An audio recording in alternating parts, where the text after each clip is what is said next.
नमस्कार, news India देख रहे हैं आप और आपके साथ मैं हूं सुरभि तिवारी। बुलेटिन की शुरुआत इस वक्त की बड़ी खबर के साथ करते हैं तो नीट पेपर लीक पर सीबीआई का एक्शन लगातार जारी है। एक और जहां बिहार झारखंड में सीबीआई की कार्रवाई जारी है तो पटना के बेउर जेल में बंद आरोपियों से पूछताछ भी सीबीआई की टीम ने की है। सीबीआई ने कुल 16 संदिग्ध कैदियों से अब तक पूछताछ की है। हजारीबाग में स्कूल में कार्रवाई को अंजाम दिया गया था। नीट यूजी पेपर लीक मामले में ईओयू के बाद अब सीबीआई का एक्शन जारी है तो पेपर लीक केस की जांच कर रही है सीबीआई की टीम।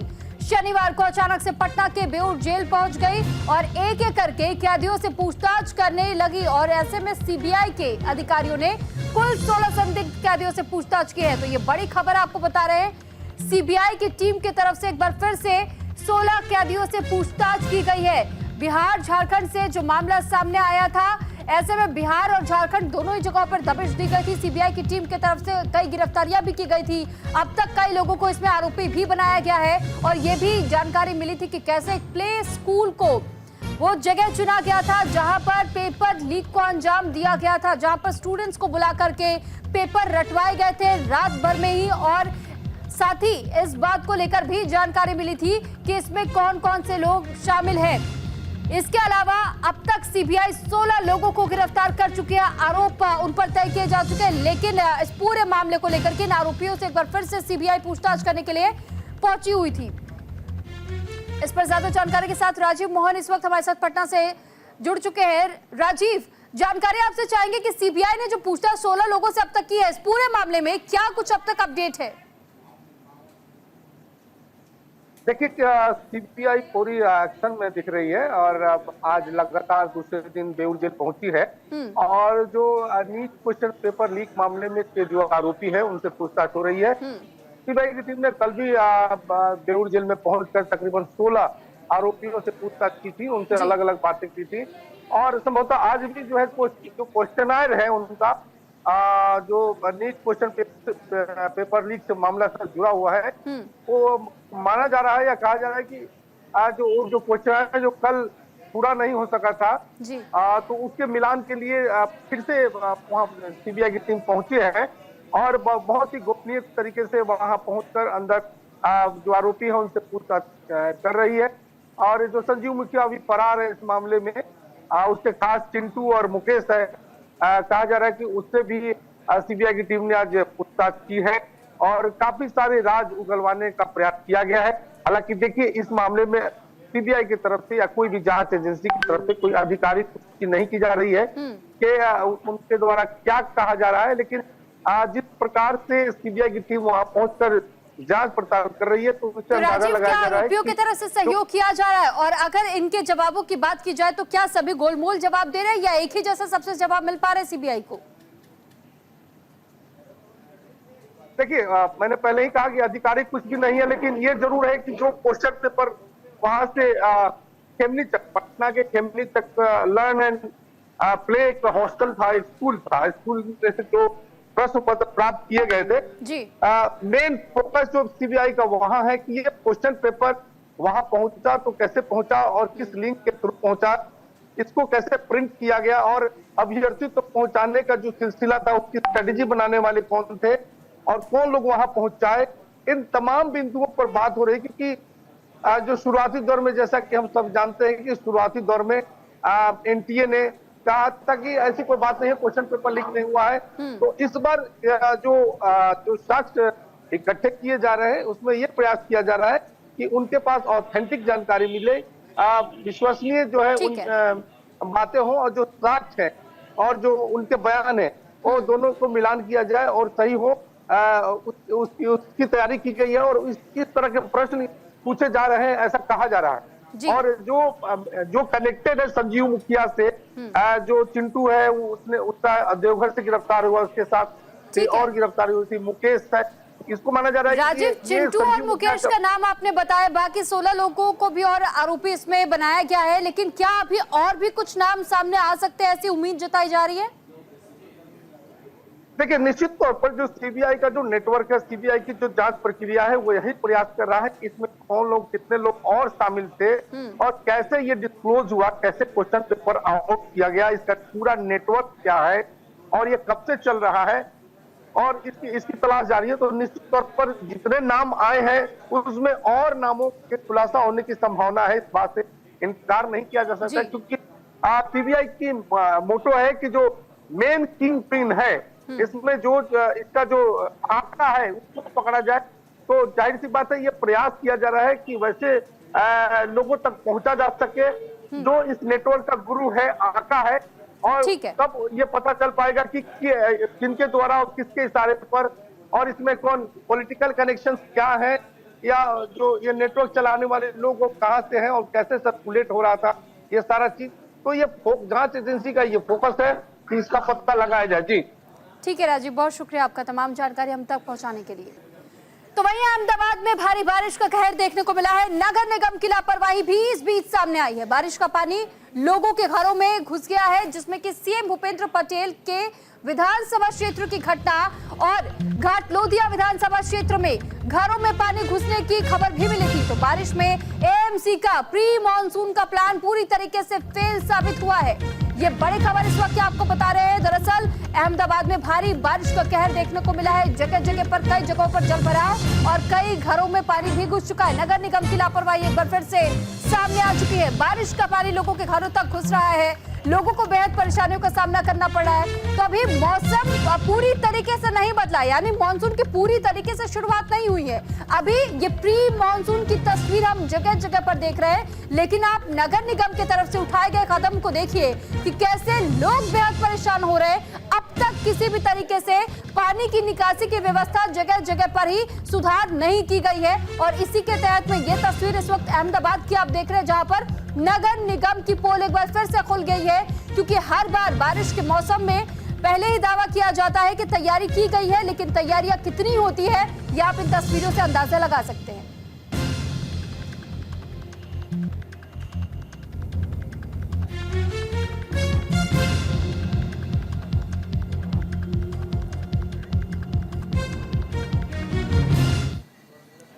और इस बीच एक और बड़ी खबर आपको बता देते हैं। रविंद्र जडेजा का संन्यास का ऐलान सामने आ चुका है। उन्होंने भी अपने संन्यास लेने का ऐलान कर दिया। T20 क्रिकेट से जडेजा ने संन्यास लिया है, ये उनके तरफ से ऐलान किया गया है।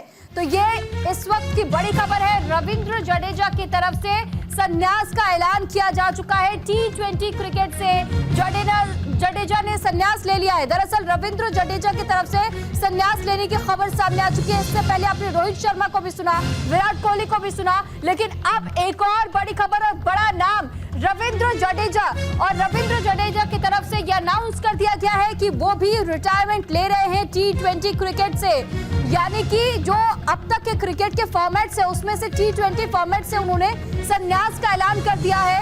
इससे पहले जब बीते कल आपने देखा कि भारत ने बेहतरीन जीत हासिल की T20 वर्ल्ड कप में, तो वहां उस दौरान रोहित शर्मा और विराट कोहली दोनों ने T20 से रिटायरमेंट का ऐलान किया। लेकिन अब एक और नाम सामने आ चुका है क्रिकेट की दुनिया से, और ये रविंद्र जडेजा के फैंस के लिए बेहद दुखद खबर है, क्योंकि उन्होंने T20 से संन्यास लेने का फैसला ले लिया है और इसकी घोषणा उन्होंने कर दी है।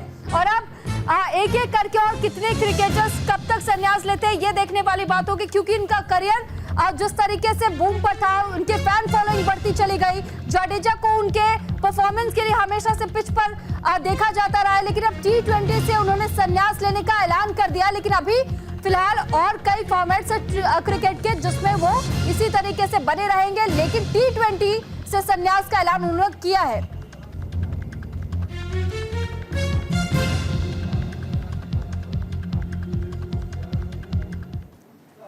और इस पर और ज्यादा जानकारी के साथ इस वक्त न्यूज रूम से हमारे साथ अभिषेक विजय जी जुड़ चुके हैं। अभिषेक, T20 से एक और नाम सामने आ गया, रविंद्र जडेजा संन्यास का ऐलान वो कर रहे हैं, आखिर हो क्या रहा है? नहीं, देखिए, जो बड़ी बात यह है कि आप हाई पॉइंट पे अपने करियर को ख़त्म करते हैं, ये बहुत अच्छी बात होती है। ये बहुत अच्छी बात है कि रविंद्र जडेजा, विराट कोहली और रोहित शर्मा चैंपियन बने हैं और उसी नोट पे अपने करियर को ख़त्म कर रहे हैं। तो इसमें कुछ गलत नहीं है। हाँ, चौंकाने वाला ज़रूर है, क्योंकि जो हम फैंस हैं वो उम्मीद करते हैं कि वो ज़्यादा से ज़्यादा खेलें। लेकिन ये अच्छी बात इस वजह से है क्योंकि अब रोहित शर्मा टारगेट करेंगे 2027 के विश्व कप को, क्योंकि अब T20 अगर वो नहीं खेलेंगे तो इनका ओडीआई और टेस्ट करियर जो है वो थोड़ा लंबा होगा। तो इसकी वजह से चाहे आप रविंद्र जडेजा को देख ले, चाहे आप रोहित शर्मा को देख ले, चाहे आप विराट कोहली को देख ले, ये 3 सबसे पुराने प्लेयर्स थे और हमने देखा कि विश्व कप में रविंद्र जडेजा का फॉर्म उस तरीके का नहीं था, लेकिन हम सभी जानते हैं कि वो क्या कर सकते हैं, चाहे वो ओडीआई हो या टेस्ट हो। टेस्ट के वो बेहतरीन ऑलराउंडर हैं, टी20 के वो बेहतरीन ऑलराउंडर रहे हैं, जैसा हमने आईपीएल में देखा कि किस तरीके का शानदार प्रदर्शन उनका रहा है। लेकिन इस बार के विश्व कप में हमने देखा कि रविंद्र जडेजा अपने फॉर्म में नहीं थे। कारण बहुत हो सकते हैं, पिच उन्हें सूट नहीं कर रही थी क्योंकि हैं स्पिनर और स्पिनिंग पिच था, लेकिन रविंद्र जडेजा की जो बॉलिंग है वो थोड़ा पेस के साथ डालते हैं, तो इस वजह से यहां पर उतना उनका परफॉर्मेंस नहीं दिखा। लेकिन जो बड़ी बात ये रही कि कल जिस तरीके से टीम इंडिया ने जीत हासिल की, उसके बाद हमने देखा कि सबसे पहले विराट कोहली ने अनाउंस कर दिया, जिसकी वजह से होगा कि उनका करियर 3-4 साल लंबा और चलेगा ओडीआई में और टेस्ट में। वहीं बात अगर रोहित शर्मा की जाए तो रोहित शर्मा का भी अब आगे फोकस जो है ओडीआई विश्व कप होगा, और साथ ही साथ रविंद्र जडेजा की भी अब कोशिश यही होगी कि वो ज्यादा से ज्यादा जो मेन क्रिकेट हम जिसे कहते हैं टेस्ट, उस पर फोकस रहेंगे। तो हाँ, दुख जरूर है कि हम इन्हें टी20 में उस तरीके से परफॉर्म करते हुए नहीं देखेंगे, लेकिन ये कहीं ना कहीं एक क्रिकेटर के लिए ये बहुत अच्छी चीज होती है कि जब आप टॉप पे हो, जब आप पीक पे हो। अमूमन ये चीजें हम ऑस्ट्रेलिया के खिलाड़ियों में देखा करते थे, जैसे एडम गिलक्रिस्ट थे, जब वो अपने शबाब पे थे, अचानक से उन्होंने अनाउंस कर दिया कि वो क्रिकेट को अलविदा कह रहे हैं। साउथ अफ्रीका के एबी डिविलियर्स थे जो अपने पूरे पीक पे थे, हर कोई ये सोच रहा था कि अगले 4-5 साल जो हैं वो एबी डिविलियर्स के लिए बेहद खास होने वाले हैं, लेकिन उन्होंने अनाउंसमेंट कर दिया कि वो अब संन्यास ले रहे हैं। तो ये एक अच्छी चीज होती है, इसमें जरूर हमें फैंस के तौर पे बुरा लग सकता है, लेकिन एक क्रिकेटर के तौर पे ये सही है। ठीक है अभिषेक, और अब अभिषेक क्योंकि आपने जिक्र किया है विराट कोहली और रोहित शर्मा का भी, और आपने ये भी बताया कि कैसे अगर वो ये फैसला लेते हैं तो क्रिकेट के पिच से वो पूरी तरीके से अलविदा नहीं कर रहे, एक फॉर्मेट को छोड़ रहे हैं। लेकिन कहीं ना कहीं टी20 में जिस तरीके से इस बार विराट कोहली या रोहित शर्मा का हमने प्रदर्शन देखा, तो युवाओं के लिए भी उन्होंने रास्ते तो खोल दिए, लेकिन रविंद्र जडेजा को लेकर के जो खराब परफॉर्मेंस कुछ समय तक उनका रहा, तो क्या हम ये उम्मीद कर सकते हैं कि इसके बाद शायद अगर वो फोकस करते हैं तो ओडीआई में उनका परफॉर्मेंस लेवल और ज्यादा ऊपर जाएगा? देखिए बिल्कुल, इसमें कोई शक नहीं है। और रविंद्र जडेजा, वो एक कहावत है कि form is temporary, class is permanent, और रविंद्र जडेजा एक क्लासी प्लेयर हैं। हम सभी जानते हैं कि वो क्या कर सकते हैं अपने दम पे। उन्होंने कई मैचेस टीम इंडिया को जितवाए हैं, कई मैचेस आईपीएल में उन्होंने चेन्नई को जितवाए हैं। तो इसमें कोई शक नहीं है कि अब रविंद्र जडेजा खास करके वो टेस्ट में ज्यादा हमें नजर आएंगे, क्योंकि टेस्ट क्रिकेट में वो लंबी बैटिंग भी कर सकते हैं, उनका जो बॉलिंग का तरीका है वो भी टेस्ट को सूट करता है, तो उनका टेस्ट करियर थोड़ा लंबा होगा, इसकी मुझे पूरी उम्मीद है। और बड़ी बात यह है कि अगर ओडीआई में वो फिट बैठते हैं, क्योंकि अभी जिस तरीके का ऑलराउंडर हमें जरूरत है उसमें हार्दिक पांड्या फिट बैठते हैं। अगर इनकेस आगे हम देखें तो अक्षर पटेल जो हैं वो ओडीआई में फिट होंगे, उसके अलावा रविचंद्रन अश्विन फिट होंगे, तो रविंद्र जडेजा के लिए आने वाला जो समय है वो ज्यादा हम देखेंगे कि वो टेस्ट में फिट बैठते हैं, तो टेस्ट क्रिकेट जो है वो लंबा खेल सकेंगे। ये एक बड़ी बात है। और साथ ही साथ हम उम्मीद यही करेंगे कि आने वाले वक्त में रविंद्र जडेजा टेस्ट में बेहतर करते दिखें, क्योंकि हमने पिछले साल ऑस्ट्रेलिया से मात खाई है, चाहे वो टेस्ट चैंपियनशिप में हो। तो अब रोहित शर्मा के फोकस 2 ही चीजों पे होगी, एक टेस्ट का चैंपियनशिप जीतना और दूसरा 2027 का विश्व कप जीतना। तो उसकी दिशा में रोहित शर्मा आगे बढ़ रहे हैं।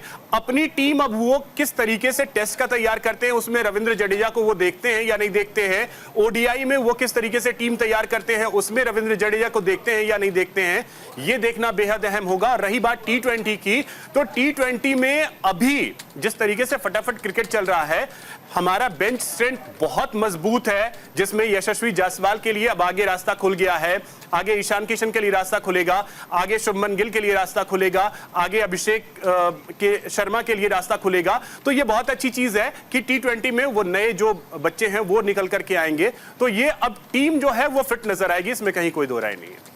ठीक है, लेकिन अभिषेक वहीं जहां एक और आप रविंद्र जडेजा को ऑलराउंडर बता रहे हैं और उनके परफॉर्मेंस को हमने हर ग्राफ पर देखा है, तो सवाल ये भी हो जाता है कि अगर रोहित शर्मा ओडीआई की कप्तानी करते हैं या फिर ओडीआई में जब अपनी टीम लेकर के पहुंचते हैं तो विराट कोहली या रविंद्र जडेजा उसमें शामिल होंगे या नहीं होंगे, ये तो बात की बात है। लेकिन अगर रविंद्र जडेजा को उनकी टीम का हिस्सा बनाया जाता है आगे के भी फॉर्मेट्स के लिए, तो कितना प्रभावशाली रहने वाला है, या अगर वो उस फॉर्मेट से बाहर रहते हैं, उनको बाहर रखा जाता है, तो उसका असर क्या पड़ेगा और कैसा देखा जाएगा? देखिए, ओडीआई में ये दोनों प्लेयर रहेंगे, ये तय है। विराट कोहली अभी ओडीआई और टेस्ट पे फोकस करेंगे, रोहित शर्मा ओडीआई और टेस्ट के कैप्टन रहेंगे, वो तय है। रही बात रविंद्र जडेजा की, तो रविंद्र जडेजा एक ऐसे प्लेयर हैं, देखिए क्रिकेट का गेम जो होता है 3 हिस्सों में होता है, बैटिंग, बॉलिंग और फील्डिंग। रविंद्र जडेजा तीनों में फिट हैं, बैटिंग में, बॉलिंग में, फील्डिंग में। अगर वो बैटिंग में नहीं चलेंगे, बॉलिंग में आपको विकेट लाके देंगे। अगर बैटिंग बॉलिंग में नहीं चले, फील्डिंग में आपको एक रन आउट करके दे देंगे, एक अच्छा कैच लेकर के दे देंगे। और कैचेस अगर आप अच्छे पकड़ते हैं, जैसा कल हमने देखा कि सूर्य कुमार यादव ने इतना शानदार कैच पकड़ा और वो एक तरीके से टर्निंग पॉइंट था, तो रविंद्र जडेजा उस क्लास के प्लेयर हैं। तो रविंद्र जडेजा को क्या रोहित शर्मा उस टीम में देखते हैं या नहीं देखते, ये रोहित शर्मा के ऊपर निर्भर करेगा और मैनेजमेंट किस तरीके से डिसाइड करता है वो देखना होगा। लेकिन हम सभी जानते हैं कि Ravindra Jadeja is a classy player, उनके जैसा ऑलराउंडर बहुत कम है फिलहाल भारत में। तो ऐसे में T20 हो या टेस्ट हो, यहां दोनों जगहों, माफ कीजिएगा, ओडीआई हो या टेस्ट हो, इन दोनों जगहों पे रविंद्र जडेजा दिखेंगे। लेकिन ज्यादा संभावना मुझे टेस्ट में नजर आ रहा है। ओडीआई में शायद रविंद्र जडेजा के साथ रोहित शर्मा आगे ना बढ़े, लेकिन यह भविष्य की बात है, इसमें थोड़ा सा वक्त देना होगा, क्योंकि अभी आने वाले वक्त में ज्यादा से ज्यादा T20 मैचेस होंगे, तो टीम उस पे फोकस रहेगी। रोहित शर्मा अपने लिए आगे कैसे टीम तैयार करते हैं, क्योंकि अब सारी जिम्मेदारी उन्हीं के कंधों पर होगी, क्योंकि उन्होंने 2024 के T20 विश्व कप में जिस तरीके से लीड करके ट्रॉफी दिलवाई है, उसके बाद मैनेजमेंट भी यह चाहेगा कि रोहित शर्मा अपनी टीम 2027 के विश्व कप के लिए तैयार करें और वही कप ला करके दे सकते हैं। इसकी प्रबल संभावना है, क्योंकि रोहित शर्मा फ्रंट से लीड करते हैं। तो उनकी टीम में रविंद्र जडेजा फिट बैठते हैं या नहीं बैठते हैं, ये रोहित शर्मा ही बता सकते हैं।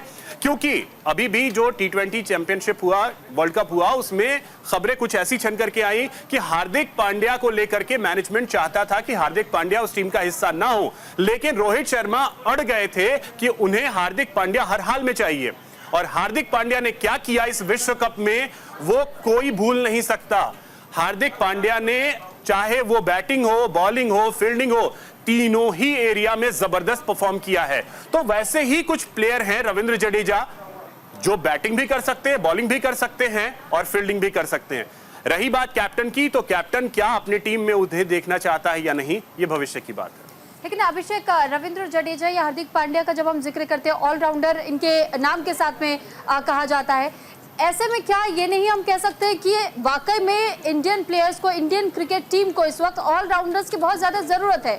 आपने टेस्ट का जिक्र किया, रविंद्र जडेजा के नाम को लेकर आप बिल्कुल आश्वस्त नजर आए कि टेस्ट में वो जरूर शामिल होंगे, लेकिन ओडीआई को लेकर के थोड़ा सा डाउटफुल है। तो इसके पीछे का कारण हम क्या समझ सकते हैं? इसके पीछे देखिए, कारण ये होता है कि ओडीआई में आपके पास एक हार्दिक पांड्या होंगे और दूसरे अक्षर पटेल होंगे, 2 ऑलराउंडर्स आपके पास होंगे। फिर आप विकेट के हिसाब से जाते हैं, विकेट कैसा खेलता है उसके ऊपर बहुत सारी चीजें निर्भर करती हैं कि टर्निंग ट्रैक होगा तो 2 स्पिनर्स के जगह 3 स्पिनर्स के साथ जाएंगे। अगर टर्निंग ट्रैक नहीं होगा तो फिर आप 3 फास्ट बॉलर के साथ जाएंगे, कोशिश करेंगे कि चौथा फास्ट बॉलर भी हो, क्योंकि एक हार्दिक पांड्या तो एक्स्ट्रा आपके पास है फास्ट बॉलर। तो वो सारी चीजें पिच की कंडीशन पर डिपेंड करती हैं।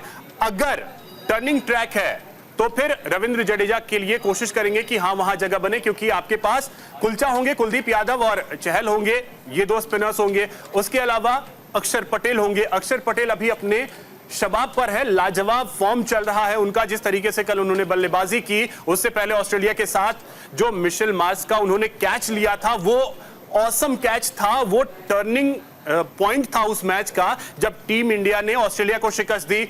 उसके अलावा उनकी गेंदबाजी ऐसी कि आज के कंडीशन जो हमने देखे, चाहे वो आप न्यूयॉर्क को ले लें, चाहे आप वेस्ट इंडीज को ले लें, वहां जिस तरीके का कंडीशन था उसमें अक्षर पटेल को कोई पढ़ ही नहीं पा रहा है। तो अगर पिच उस तरीके का होता है तो फिर रविंद्र जडेजा भी टीम का हिस्सा होंगे, इसमें कोई दो राय नहीं है। और अल्टीमेटली डिपेंड ये करता है कि प्लेइंग 11 किस तरीके का कैप्टन बनाता है, वो वहां के कंडीशन पर निर्भर करता है। तो उसी हिसाब से रोहित शर्मा अपने हिसाब से उन चीजों को देखेंगे और रविंद्र जडेजा फिट ओडीआई में हो ना हो, लेकिन टेस्ट में तो वो फिट होंगे। बहुत शुक्रिया अभिषेक आपका। और इसी से जुड़ी देखिए, हर कोई यही चाहता है कि उनके क्रिकेटर्स लंबे समय तक हर फॉर्मेट पर टिके रहे, लेकिन कहीं ना कहीं युवा पीढ़ी को भी आगे बढ़ाना है, तो इसलिए युवाओं के लिए भी अब रास्ते खोले जा रहे हैं। और दूसरी ओर ओडीआई पर फोकस इस वक्त सीनियर क्रिकेटर्स का सबसे ज्यादा रहने वाला है, तो ये भी एक मुख्य कारण बनता है। इसी के साथ रुक रहे हैं एक छोटे से ब्रेक के लिए।